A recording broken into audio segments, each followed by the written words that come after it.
Thank you, Deputy Speaker. I move the motion relating to tobacco plain packaging in the terms of which it appears on the notice paper. 10 years on from the introduction of plain packaging for cigarettes, the impact of this historic and world-leading legislation is clear. The legislation that came into effect in December of 2012 was championed by Nicola Roxon as Minister for Health in the Rudd government. It was the first of its kind in the world. The legacy of this reform stretches far beyond Australia, as it has been adopted by 26 other nations, including peer countries like the UK, France and New Zealand. As a clinician, I have seen the full range of effects of cigarette smoking on the body.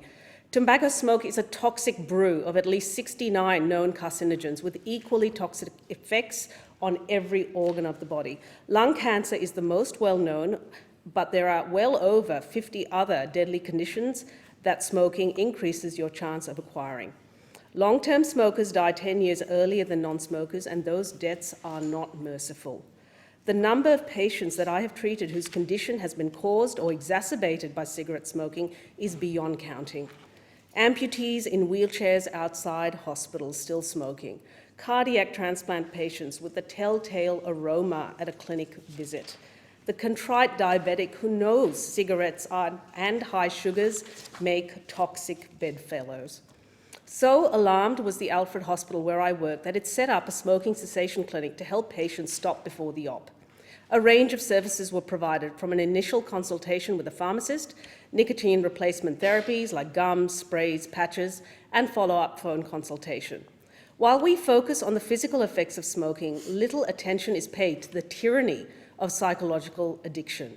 In hospital, it manifests as occupational violence towards healthcare workers, as nicotine withdrawal in patients can lead to delirium, irritability, that if not managed or recognised, escalates to violence, something I've researched and experienced firsthand. As a practicing clinician at the time of these reforms, I was proud to be in a country that was spearheading this initiative, and Australians should be proud of these reforms. Before this legislation was passed, 16% of Australians smoked. That number is now less than 11% and falling. There are now 1 million fewer smokers than there were back in 2012, with attendant health savings that are immeasurable in value. The scourge of cigarettes is one that disproportionately affects First Nations and culturally diverse communities. It is believed that 23% of the gap in health outcomes between Indigenous and non-Indigenous people is driven by smoking. Softer strategies like educational programs and quit lines are less effective with these communities. We need better health promotion that is tailored to specific groups, but as far as a population-level public health intervention goes, plain packaging was a winner. Plain packaging is at the centre of a comprehensive government strategy around smoking that also includes rolling excise increases, restrictions on advertising, public health campaigns, and greater accessibility to quit lines. Despite this multifaceted approach, we have much to do. The market has evolved, but government action after a wasted decade under the Liberals has lagged. The plain packaging legislation was the last major piece of legislation on tobacco control, and inaction on electronic cigarettes has left Australians lacking education and clear guidelines on the new wave of tobacco products. E-cigarettes no longer represent a new frontier in tobacco products, having been around in Australia since the early 2000s.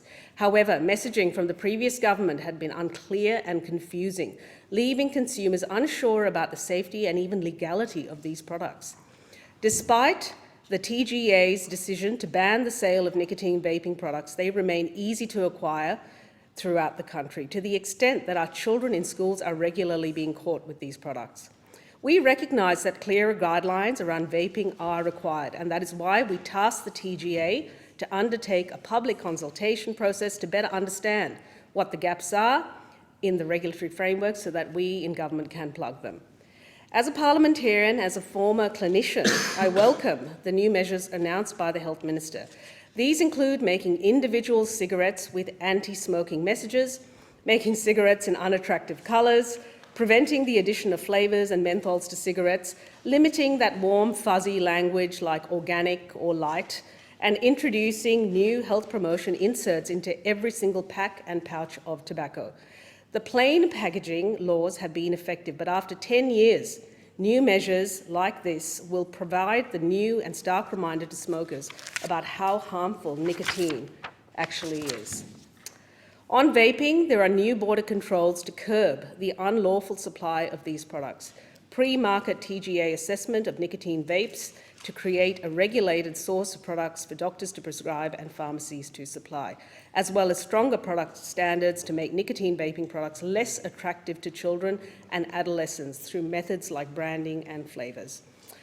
Reflecting on the historic plain packaging legislation 10 years on, we celebrate the courage of the Rudd government and Nicola Roxton to take on big tobacco.